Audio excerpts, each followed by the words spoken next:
everyone, and thank you so much for joining us for this panel talking about parents, education, our schools, and what on earth is going on. So I want to introduce our panelists, but actually I'd like our panelists to introduce themselves. So if we'll go from here to the end, would you mind each introducing yourself? Sure. Hi, my name's Renee DeResta. I'm the research manager at Stanford Internet Observatory. I'm also a mom, 3, 8, 5, and 2. So I really kind of felt like I was not particularly involved in activism until I had my kids, actually. And so it was a real motivating factor for me. Oh, can you not hear me? Sorry, I've got this microphone on. But I will let David continue here. Am I good now? Thank you. Okay. David? I'm David French. I'm a senior editor at The Dispatch, a contributing writer at The Atlantic, a recovering lawyer who litigated in schools for 20 plus years. I'm also a dad of 3, 23, 21, and 14, and a grandfather of 1, 18 months. As the grandparents in the crowd know, everything that they say about how great it is understatement. And so I've also been diving into, the first case I ever worked on in my entire career was a volunteer in a parents' rights case when I was a 2L in law school, all the way back in 1992. So I've kind of been involved in this for a while. Hello, my name is Esau McCauley. I'm an associate professor at Wheaton College. My particular area is African American biblical interpretation, how Black Christians have read the Bible historically. And I'm also a contributing opinion writer for the New York Times. And we're doing kids. I have 4, ranging from 14 down to 6. So I'm the one person on this panel who does not have children yet. At some point, as a queer person, I will obtain children the same way we all do. We'll go to the baby ranch, and then we'll lasso one. Like a stork. Then, there'll be a stork. I'm sure that's how it all works. I'm certain that unless we're in Florida, someone will explain to me how this will work. But I want to go back to something, David, you brought up, which is that you've been working in your previous work, whether through Alliance Defense Fund or elsewhere, you've been focusing in your legal work and in your writing on schools for a long time. Mm-hmm. But I think for many people, the debate over education, and that is the loosest and possible way to say that, the debate such as it exists over what kids learn and how they learn it really began for a lot of people in 2020. Yeah. What happened? Yeah, so that's a really interesting and complicated question, because there was a medium-sized thing that happened, and when I talk about the medium-sized thing, you're going to think that wasn't medium-sized, but then there was a huge thing that happened mainly on the right that took a lot of people by surprise in this country. So after the murder of George Floyd, we had this wave of national reckoning, of which part of that national reckoning is what are we doing in education around race. Okay, so the reason I say medium is that was only part of the conversation. A huge other part of the conversation was around police brutality and police tactics, and that really was kind of the front line of the policy conversation after the George Floyd's murder. But there was also more emphasis and more focus and more conversation around race. Now, if you look at Google Trends and you search for critical race theory, on Google Trends, what you'll see is this, it's just nobody searching for that term for years. Like, nobody's searching for that term. And then in the summer of 2020, you see this kind of bump, just a modest bump. But then in the fall of 2021, you see it rocket through the stratosphere. What happened in the fall of 2021? Was there some sort of huge nation-shaking event? No, it was a right-wing media-generated drive for outrage to mobilize parents and families around the idea that this concept called critical race theory was being taught to everyone from your 2nd grader to your 12th grader and beyond, and it was dominating American education. And why was Google search going like just through the roof? Because nobody had heard of critical race theory. Nobody knew what it was. And so what began happening is then activists filled into the breach, and they said, well, and you can see this is actually one of the lead activists on this, a guy named Chris Rufo, who said, look, here's what critical race theory is. It's basically anything you hear about race you don't like. And he said it. I mean, am I making this up? No. I'm not making this up. It's basically anything you don't like about race. And so essentially what began to happen was you would have these anecdotes of things that you might see in some corporate PowerPoint or in a school 500 miles away that would be legitimately troubling to me. But then the argument was, this is everywhere. And so parents began reacting volcanically to this concept that there's critical race theory everywhere, to the point where people were finding it in places where it just flat out didn't exist. So there was this moment where Moms for Liberty, a rather ironically named group, right down the street in my county, in Williamson County, Tennessee, not finding critical race theory anywhere, decided to try to ban in early early elementary education, the book Ruby Bridges Goes to School by Ruby Bridges. And what was one of the problems with the book? It had Norman Rockwell's painting of Ruby Bridges desegregating schools in Louisiana. And that was critical race theory. Why was it critical race theory? Because it portrayed white people in a bad light. And so you began to see a proliferation of these anti-CRT bills, which then activated my civil libertarian instincts of, whoa, here, we have got speech codes being enacted in schools and states across the country.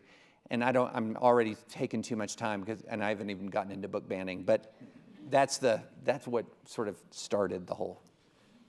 One of the things that we look at in my professional job is how do narratives spread, and as this was happening, this idea of critical race theory became a meme, right? And so it propagates across communities of people on social media. This is not a knock against social media, this is just what social media is particularly good for. It's good for networked activism, and so as we saw this term take shape, it wasn't only people searching for Google. Once they had some conceptualization, one of the problems with Google is it can only return results that it has. And so there is this area where if right-wing media or any incentivized group really chooses to produce the content that fills in the void, that is what people see, and then that in turn is what they share. And so there was also this mass commensurate sharing where, again, 14 million hits for critical race theory in April of 2021 on Facebook using a tool called CrowdTangle. Again, we can measure these things quite quantitatively at this point.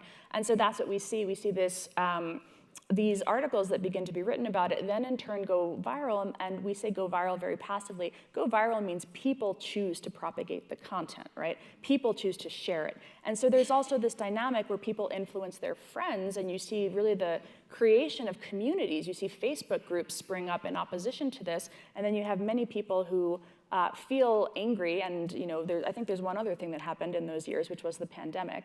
So you also had people who, in many parts of the country, their kids had been out of school. Parents were, feeling extremely angry and, feeling that they had, why are bars reopening but not my kid's school? There was a lot of just anger and outrage, I think, among the parent community in general at that time. And so you have the creation of these homogeneous communities on social media where people kind of continue to rile each other up, and then that activism really doesn't stay confined to the internet.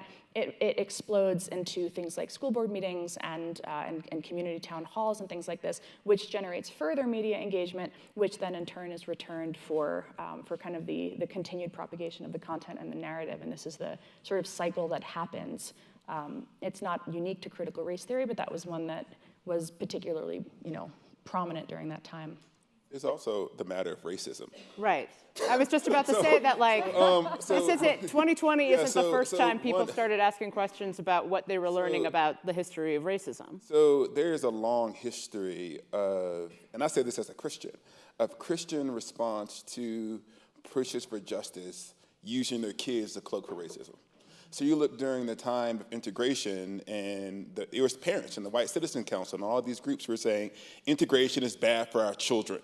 And so oftentimes children function as this buffer that you can allow the safety of children to be a means by which you disengage from having to do your own internal self-reflection.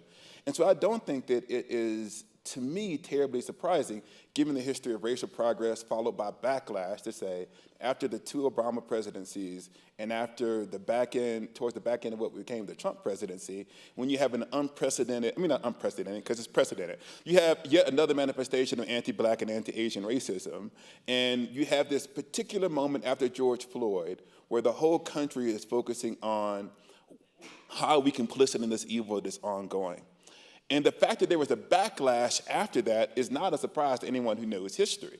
And so the idea that after those events and after the 4 years in particular of the Trump presidency, that we as a country decided that we were going to debate how we talk about race, to me is a manifestation of our inability to face those issues. And so I think that one of the things that we were talking about before this panel began is that if you look back at Brown versus Board of Education, I've been thinking about a lot, is that you have massive resistance after Brown is passed, and then you have, after that, the rise of Christian schools. A lot of Christian schools, not all of them in the South, in the 1960s are formed precisely to prevent integration and to form their children. And so you have kind of this another racial reckoning, and then you have a reason not to address race. And so I see this as another attempt to change the conversation. It could be Toni Morrison or someone else who said one of the purposes of racism is distraction. And I consider most of this is a massive distraction, keeping us from having the important conversation that leads to racial transformation and justice. Of course, the history of public education in this country, in part, begins with, one, parents being concerned that their children will be influenced by Catholics, which I went to 13 years of Catholic school, so I get it. But also, efforts to curtail the influence that any kind of cultural or socio-political change could have on their children. I've always been struck by some of the signs you saw during Brown versus Board of Education at protests against integration, because so many of them are about how this will inevitably lead to miscegenation and me. And so, but I want to go back a little bit further in that history of public education, because Isa, this is even beyond issues of race. What our children learn and how they learn it has always been incredibly controversial for people. Yeah. You go, I think that David might remember a little government program called Common Core, which it became lightly controversial. But if you think about No Child Left Behind, if you think about even the last 20 to 25 years of education policy, those have been incredibly contentious. And then to have the added element of how we talk about both the worst elements of American history and how we talk about how we all got here and why we are in different states of socio-political economic achievement. That's not new. But I'm curious, Isa, if you can give us a little bit more of the history and tell us kind of how have these conversations been shaped, and how have we tried to move forward through those conversations in the past? I think that a lot of it, interestingly enough, has been through I grew up in an inner city public high school, where a lot of the times the books didn't even, it's interesting, this may seem like a rabbit trail, but even the idea that we're focusing on how race is discussed in classrooms, the amount of times I'd be in class and the textbook in front of me didn't actually deal with issues like slavery in a way that was at all authentic. And so I say historically, most transformative educational experiences have been through teachers who went above and beyond what was in the textbook and found resources that were transformative. And so the fact that we're now hyper-policing that activity gets to the idea that I think that people do see, rightfully so, that oftentimes it's individual teachers who make the decision that I care about how students perceive themselves in the world. And so I guess what I would suggest is that a lot of the ways in which change has been brought about has been through, despite all the things that are standing in front of teachers, overworked, underpaid, understaffed, it's been through their sacrifice that has created students who then go off into the world and do the things that they do. One thing that I think is super important about this historical argument is there's always been an and behind reading, writing, arithmetic. So what's the purpose of education? A lot of people say, well, reading, writing, arithmetic. And Protestantism. So therefore, the Blaine Amendments are going to cut off the sectarian schools. And what did sectarian mean? It meant Catholic.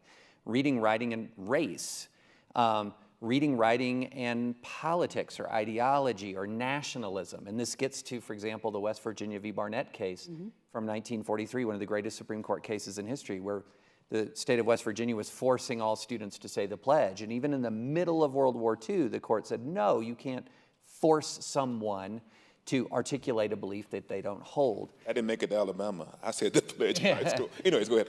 Yeah. But there's always reading, writing, and one of the things that the Supreme Court has said that hardly ever gets into the conversation, but I think should be in the conversation when it comes to education, both public and private, is that in a case called Island Free School District versus PICO, the court said, no, you don't have total discretion to knock out any books out of a library that you want to knock out.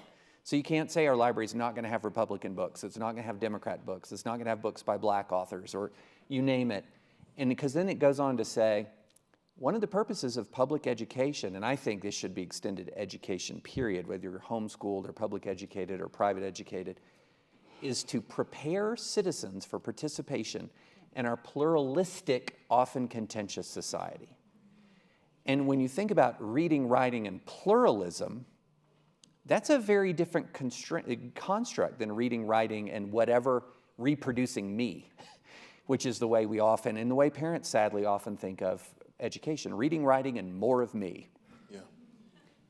Yeah, I'm glad you brought up that Barnett case, which is actually one of my favorite religious freedom cases, that and the Church of Lukumi Babalu Aye, which is a Supreme Court case about a church that practiced Santeria, and the local area attempted to make it illegal to do some of their religious practices. And I believe that the justices determined in their majority opinion that, and I'm not going to quote here, but that essentially your religion doesn't need to make sense to us to have you be free to practice it, which I've always appreciated. It's always minority religions like Jehovah's Witnesses or people who practice animism or Santeria that are the most interesting religious freedom questions for, I think, for the courts. But a shocking number of your free speech rights to Jehovah's Witnesses. Yes, absolutely. But I think I'm curious because I keep saying I'm curious because I am, but I'm trying to be less repetitive. Yeah. But Renee, when we're talking about parents' rights, whose rights are we talking about? Which parents?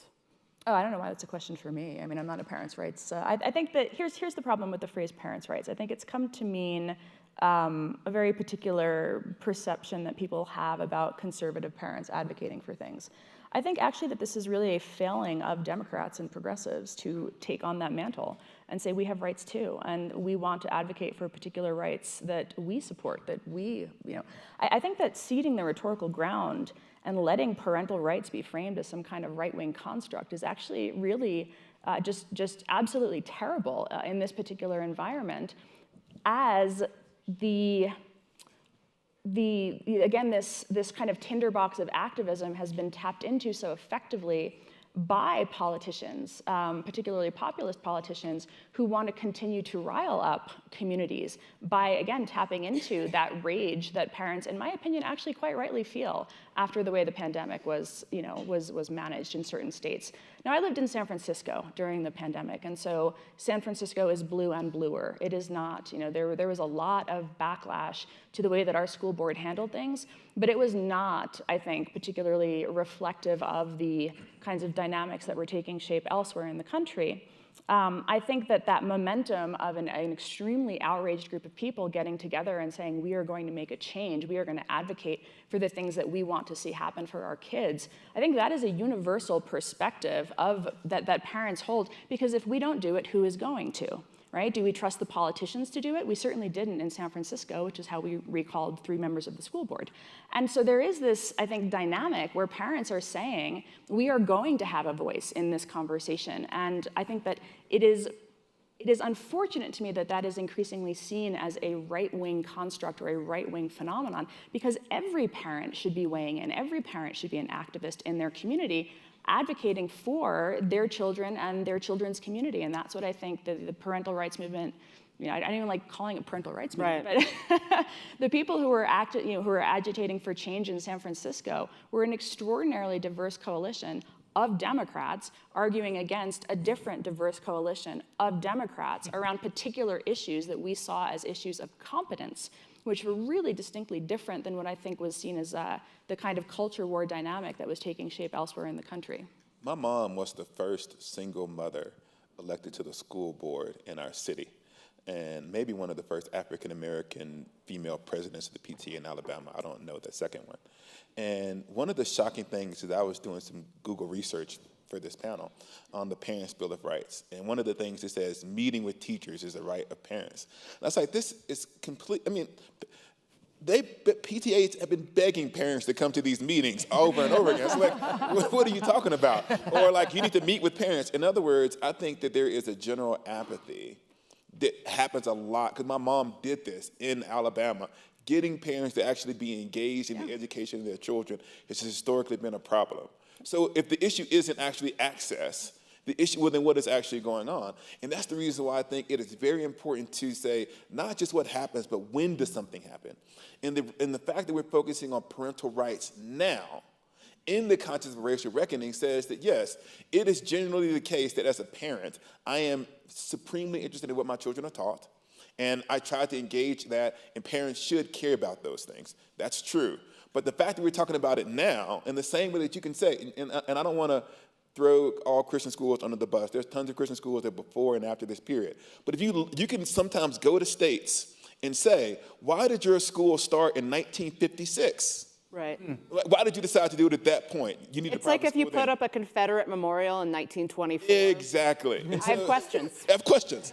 And so what I'm saying is, I am suspicious of parents' rights when they're talking about race in the context of patent anti-black racism, and the effect is the limitation of that conversation. So you cluster those two things, all of those things together, then we're having a different conversation. You want to say, do I want more parents involved in PTA? Do I want them to run for school board? Yes, why did they run for school board when there were other issues that were going on? Why is the school board important now? I completely agree. And it's rigorous agreement is probably. Yeah. I think it really was, again, I'll just speak to San Francisco because that's what I know. Our schools were closed for 2 years. 2 years. Mm-hmm. My kid got 90 minutes a day of virtual first grade. He got 7 half days of in-person first grade. He lost half of kindergarten. And parents like me were saying, my kid can't read. How? And I, as a professional woman, of course, I could teach him math. I didn't feel able to teach him reading. And so my sister's a teacher in Baltimore, and I said, Lauren, what can I give him? What curriculum can I give him? We're all really struggling here. And the thing that was so profound about it was we were asking the school board, like, what should we be doing? What can we be doing? And we were told, like, just sit down and be quiet. Parents started self-organizing and saying we're going to create pods. Because I have, again, 3 kids. I had a newborn at the time. I have a full-time job. My husband has a full-time job. And even so, I have enough means to put my kid into extra virtual classes to supplement his 90 minutes a day of first grade. And not everybody has those means, and so parents were trying to say, like, hey, let's all work together, let's all form communities, let's form groups. And then we were being assailed as like racists and elitists for trying to do that. The city set up groups when the school district failed, because San Francisco, the mayor doesn't control the school board, it's a separate organizational structure. So the city set up pods for working families, particularly low-income families, where the parents still had to physically go into work, right? I was privileged enough to work from home. And the school board members critiqued the city, arguing that the city was trying to seize power from the district. We had a surreal set of conversations, and that was what precipitated the recalls. And it was really that outrage, that feeling that nobody was listening and everybody was struggling. And that, I think, was like where that momentum came from in our city. And I have a hard time tying it to what was happening nationally. I still wrestle with this, and we were kind of talking about that in the beginning. I mean, I'd love to hear how you think it fits. I think it's hard because there was a lot going on. I mean, the pandemic is ongoing, but I'm talking about I don't know, whatever wave that was. There was a lot going on, because you can have an exclusive conversation around school shutdowns, which I do think that there is a conversation there. Then there's the conversation about CRT, and then there's the conversation about like the anti-Asian racism. There's also, so in other words, and then the LGBT community and what's going on around the sexual discussion, sexual identity discussions, and so all 4 of those things. And so you can pull out and say, are there a variety of debates around like opening and closing schools that are detached from the history of race in America? Probably. But when you get to some of the particular issues that maybe were igniting my emotions, that was probably my lane. Because trust me, I could complain right alongside with you, because I was teaching online with children who are online education as a professor at the same time, and it was utter chaos. And I'm living in a part of the country that treated the pandemic as if it surrendered on the deck of the USS Missouri in June of 2020. So totally different. And this brings up, I think, a really important point. There's two signs of, to me, there's two signs of real dysfunction. You know when things are going off the rails. And one sign is when you reach a point where we kind of have this rule of modern politics is that every extreme has to be answered by an equal and opposite extreme, where there isn't sort of a rule of reason that comes in. You've either got to be for parents' rights or all for the total authority of the professional administrator. Whoa, isn't this long been a kind of a give and take? And then here's another sign of dysfunction. When you start fighting national political fights through local politics. You know, I remember during the recall, you guys were called Fox News. Oh, yes. You know, in San Francisco, like Fox has so much sway in San Francisco. And where I am, why were people so outraged about CRT in Williamson County, Tennessee? Now, there's two answers to this. One is there's a long legacy in Williamson County, Tennessee of racism, a long legacy. There was this terrible moment in the local school board meeting where one of the key meetings where they're talking about the anti-CRT, you know, the attempt to ban Ruby Bridges, and a man gets up and he was basically like me. So he's a white guy, but he has a family that's a multiracial family through adoption. He says, "Look, I drive my son to school past Robert E. Lee Boulevard or, you know, Stonewall Jackson or whatever the street name, and then there's this statue. It's called, we nickname him Chip because it's a statue of a Confederate soldier and his hat is chipped. So his name is Chip, and I drive by Chip every day, and I'm not asking to tear anything down. I'm not asking to change any name. I'm just asking, in that environment, can he still learn about the fullness of American history?" And while he's talking, one of the activist parents yells out, "You're in the South." It's like, yeah, that was kind of redundant. And so you've got that going on, and then you've got, well, I saw something that somebody tweeted about the San Francisco Unified School District, and by golly, that's not happening here. Well, I have good news for you. It's not happening here. I'm curious, I did it again, I'm so sorry. I'm fascinated by this question because I think it's actually much more interesting to talk about how parents are interacting with one another than it is to set parents versus teachers, because many teachers are also parents. Mm-hmm. They're allowed to do that. Yeah. I believe the court ruled on that a long time ago. But when I talk to my friends who are both parents and teachers, there's a real sense where these conversations, all of the nuance gets sucked out of the room when we're attempting to have these, especially because it is very easy to put this as evil right-wing parents versus virtuous teachers, or evil groomer teachers versus virtuous parents, when none of that is true. Yeah.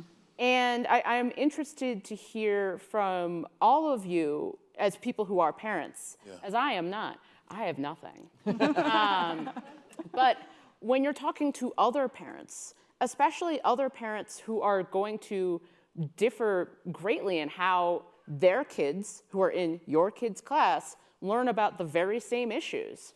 Yeah. I'm curious what those conversations actually look like, because I was struck by how kind of the anti-LGBT teaching legislation in Florida, which was cast as being like, oh, you're not allowed to talk about gay sex, because apparently if you talk about gay people, that's immediately where you got to go. Huge news for gay people. But I just kept thinking, like, in Miami-Dade County, how many same-sex couples have kids? How many same-sex couples where one is a teacher have kids? How do these conversations work there? So I'm curious to hear from each of you. When you're having, I want to make this real. When you're having conversations with other parents who differ on these issues, what do those conversations look like? So I teach, and so at a university, but it's similar. And one of the things the universities, parents come as a part of the recruitment process. Mm-hmm. And in this context, they ask you questions, because I talk about African-American stuff, like, how do you teach my kid? And I actually do have conversations with parents. And I do think that this is true about teachers, and I taught in high school before. The teachers do have a lot of power in how we instruct in our classroom. Right. And I think everyone has a memory of like a teacher who told them that you're going to be a giant failure. Yes. And then you spend the rest of your life on some sort of Count of Monte Cristo active revenge. That could just be a me thing. Yeah, so exactly. And so what I say is I don't actually believe the teachers should be Switzerland. I think the teachers should have an opinion. Yes. But they shouldn't make that opinion the only thing that is possible in the classroom. And it's actually the job of the teacher to sometimes defend what might be the weakest point, in the classroom. And so what I say is I try to give my perspective, but also explain the best account of people who differ. And that really comes down to you can't legislate that. You can put as many rules as you want, but it's really up to the teacher to create a culture in a classroom where people are free to grow. And I think that what I say to parents is I want your children to have enough confidence in my class to disagree with me. And I can judge success as a college professor when students come to my office hours and say, I don't agree with you, but you talked about the subject in such a way that I feel comfortable asking questions. And I get that all of the time. And so I really think it's not about what you say, right? I think it's like what you give space for. Now, the tricky part is there's some things that are ruled out of bounds, right? There are things that aren't legitimate discourse. And you say, and you have to say in a class, no, that is not actually a viable option. Mm-hmm. And so it's the point of articulating a consensus in society about what isn't a viable option is actually where the complicated parts come. But oftentimes when I explain to them, I consider this not a viable option, you just can't say that black people are inferior, sorry. We're not gonna go back and forth there, and if you think that, then don't come here. Mm-hmm. And so those kinds of things I think are the case, but I think that 95% of the boundaries that if you articulate them as a teacher, most parents agree with. I think it's oftentimes parents imagine a teacher in their head that doesn't always exist in the classroom. I think there is a key word that should apply, not just in this discussion, but globally in a lot of ways, grace. Okay, yeah. Grace. We need to have grace for teachers. We need to have more grace for each other. But treat teachers like human beings instead of fighting over them like I'm turning them to the state-powered automaton robot, ideological robot who's going to advance the state-approved ideology, and then we're going to fight over what that ideology is because it's always got to be reading, writing, arithmetic, and more of my thoughts. And so we need to have grace. When I grew up, I was public school educated in rural Kentucky public schools, and one of my favorite teachers, it was 10th grade, called me a patriotic monkey. Because I was a conservative, she was liberal, and we were fighting over Cold War stuff. And she said, "You're just a patriotic monkey, aren't you?" And I was a little mad at that. But I did not think, I'm going to tell mom and dad, and then I'm going to tell the teacher, I'm going to tell the principal, and then I definitely didn't think I could get a Tucker hit out of this, which you could now, right? I thought, well, okay, it's on now, let's have a conversation. And things like that prepared me to live in a pluralistic society. And they also, we're human beings. It got heated. So what? We can live through that and get through that. And I think we just are living in this world now where we are training our children that if they encounter an idea that makes them feel uncomfortable, they need to appeal to authority to fix it as a problem. And I think that is a terrible thing to do in a diverse, pluralistic country. I think that you're correct when you said it creates a I'll show you. I think it really comes down to, there's teachers who I'm waiting to email. I just want to get one more book done. Yeah. Because there's something which doubting creates inspiration. Yeah. I think as far as the parent community, so much of it happens on social media, right? It's on Facebook, and so the conversations happen on Facebook with all of the various ways in which, you don't necessarily, per the grace point, you assume that the person who has just commented has the worst possible intentions, and so you do see this sort of fighting. The moderators have to do a whole lot of work. In San Francisco, this is maybe going to sound funny, but the hottest fights are actually about 8th grade algebra. We are not fighting. Those also were the hottest fights in my household. I didn't want to do 8th grade algebra.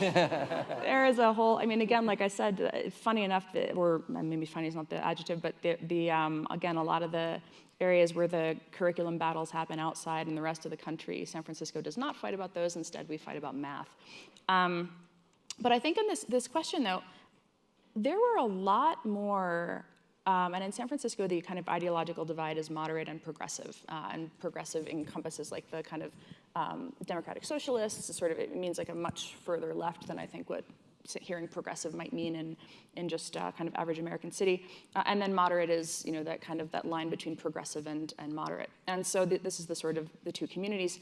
And they fight a lot. This is the kind of political divide in the city. But I did feel that prior to 2020, there was much more willingness to assume that the other party was acting in good faith. And then I think that as people started interrogating things like racism, that national conversation in 2020 did lead to a lot of tension in the parent groups as people began to try to figure out what was an anti-racist practice in a liberal city, and how would we do this? And then also, candidly, the parent groups oftentimes are people who have time to chat on social media, right? Which is like a particular demographic of parent also. And they're also doing this on social media. And they're also doing it on social media. Medium. Exactly. And so it really kind of started to segregate into progressive parenting groups and moderate parenting groups. And then activist organizations, again, as the movement to think about how do we handle this district and what we want, did again continue to split along those lines. And it really became a question of where was the greatest area of activation, where had the parent community kind of moved over that couple of years. And it got really much more hostile. And there were a couple moderators in a few of these groups that managed to kind of consistently draw people back to, are you acting in good faith? Are you speaking in good faith? There's a couple of people who I think are, funny enough, teachers actually, who are moderators in these groups, who are really teachers who are also parents, who are just very good at trying to turn the discourse back into productive or constructive disagreement, as opposed to just increasing polarization. But at the same time, those forces of polarization that we see throughout the country do, in fact, take shape even within the sort of narcissism, small differences between blue and bluer, and those were some of, I think, the most heated conversations that I saw on social media. Well, I know I have tons of questions, but I think that I am sure that some of you have questions. So we have two people, we have a microphone, so we'll be, if you've got questions, so we have a question up here, and then a question right here in the white shirt. So, okay, yeah, that sounds great. No, you're here, it's okay. We will get to all of you. My name is Benji Villiers. I'm a PhD candidate at the University of Miami. Grew up in Miami-Dade County, so everything you're saying is solid. So I'm consider myself a fortunate. Is the U back? Or is the U back? Never left. Okay, great. Oh my goodness. And my question for the panelists is, when I think about the roles of parents, oftentimes the interaction between parents and schools is based on a transfer of information. It's about how your child is doing. It's about, do you know about this event? But it's not always about community building. So I had a chance to teach in the Czech Republic. And one thing that's very vastly different is a lot of the teachers in that building have their children going to there and they live in the community. And then graduation is almost like a celebration in the town where all the teachers, parents, and students come together and celebrate their child graduating from high school, which builds this community of parents who are really engaged in their schools because they're not just interacting with a teacher to say, give me this information. And almost like our model of graduation is the final piece of information a parent receives is arguably some of the most important people in your child's education telling you your child graduated, but you never really know them because you never really had a space to celebrate and interact with them and get to know them. So it seems like our education system is not always thinking about radically, let's just move away from just transferring information to parents, but let's build a community where they could just get to know the people involved in their child education. So what are your points or ideas on that? I had a working class. My mom was a single mother who raised the four of us, who worked full time for a season, then she was disabled. And so most of the schools, the classroom that I went in was packed with students, like 40 students. And so that sounds great, but I can't imagine that teacher having a communal relationship with like 40 working class parents. When I was growing up, if we got 1 out of 4 parents into a PTA meeting, that was a success. And so the real question is like, And it gets down to money, like affordable living wages that allow people to have, one job, those kinds of other factors that make that kind of reality difficult. So I come from that context to say, like, that sounds great, but like, when was my mom gonna build community with my teacher when she comes home at 5 p.m. and she's exhausted and she got 4 kids and she just trying to make sure she needs to come and she needs to triage. I got 30 minutes, I got 4 kids, what they doing? And that's what I got. And so like, and I can't get mad at that. And the teachers have to do triage too. They're looking to say, do I have a parent who will partner with me to try to help this kid?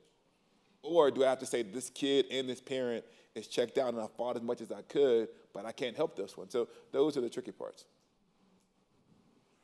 Your question? Hi. So I come at this with 2 hats. One, I'm a mom of 3 kids who are between 1st grade and 5th grade at a New York City private school. And then day to day, I work in racial justice and criminal justice reform at the Equal Justice Initiative. And at work, what we often talk about, and I think a lot of us in this room know this, is that any time in the history of our 400 plus years of America, we've made progress on progressive issues, there's intense blowback and backlash to that progress, hence Confederate monuments, hence Christian schools, et cetera. We know all this. So I was very struck, David, by some of what you were describing around the Google searches growing exponentially in fall of 2021. And I don't know if anyone has some concrete thoughts or theories on how that happened, because I see it as a very tactical and strategic bullet being shot into the ether by very right-wing groups as a way to start blowback. And just bringing it close to home, I'm in all these PTA Zoom discussions. I'm at a school that's pretty progressive versus, the average of New York City. And there is insane blowback, obviously, on all progressive issues at our school and how it's taught when it comes to race, sexual identity, reproduction, et cetera, et cetera. So just curious if some of this was started by a very tactical, strategic, political move, and if so, what can we do to get to a point in time where we are back to having grace and respecting pluralism, which I love, and I'm going to use that from now on. Thank you. Okay. So it was tactical and strategic. I mean, I don't think there's any doubt about this at all. And one of the ways it was the same people getting involved in different states with the same arguments, with the same anecdotes, okay?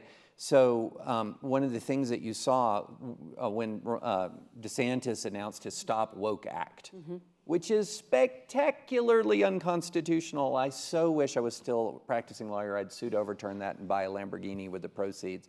But well, maybe another Honda Accord, I don't know. But anyway, so it was tactical, it was deliberately aimed, and one of the things that was striking to me about the DeSantis Stop Woke Act is when he did this press release announcing the need for it. Now remember, he's the governor of Florida.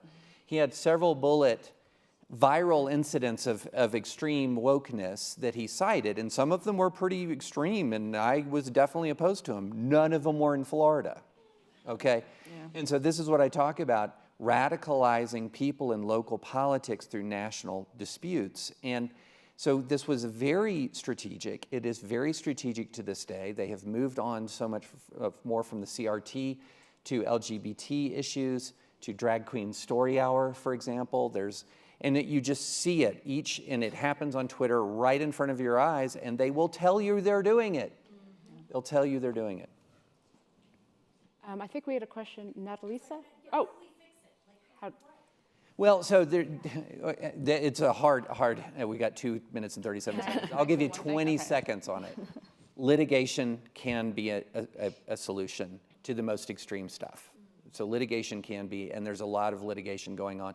The other thing is you have to have a revolt of the reasonable against the radical. That's it, right? So this is where I was saying, like, don't cede the ground on parental rights as a term.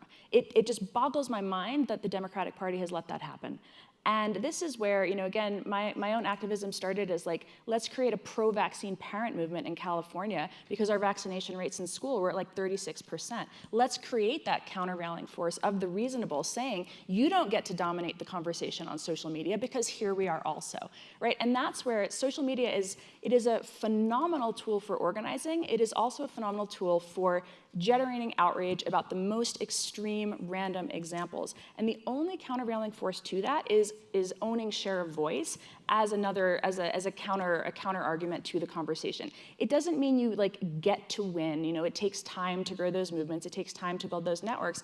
But this is, I think, a really important thing, like growing a countervailing, the silent majority often chooses not to speak in social media because they'll be attacked, either from their own side or from the opposite side, and so they stay silent. And that just doesn't work in the environment that we're in today. I think there has to be a record. In other words, maybe this is special pleading as a writer, but you have to keep telling the truth even when it's unpopular. And a lot of times you look back, like we go back and we read James Baldwin now, and we kind of appreciate him and we quote him, but he was at points in his life remarkably unpopular because he kept telling the truth. And I think he used the language of witness. And so I do believe that even in the midst of all of the things that are happening, someone has to be there to go, this is actually crazy.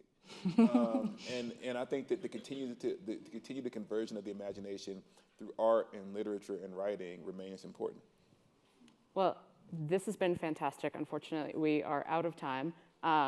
And I know that there were a couple of more questions, and I'm very sorry. Regrettably, the time-space continuum, I have no influence over that. The New York Times doesn't really work on that.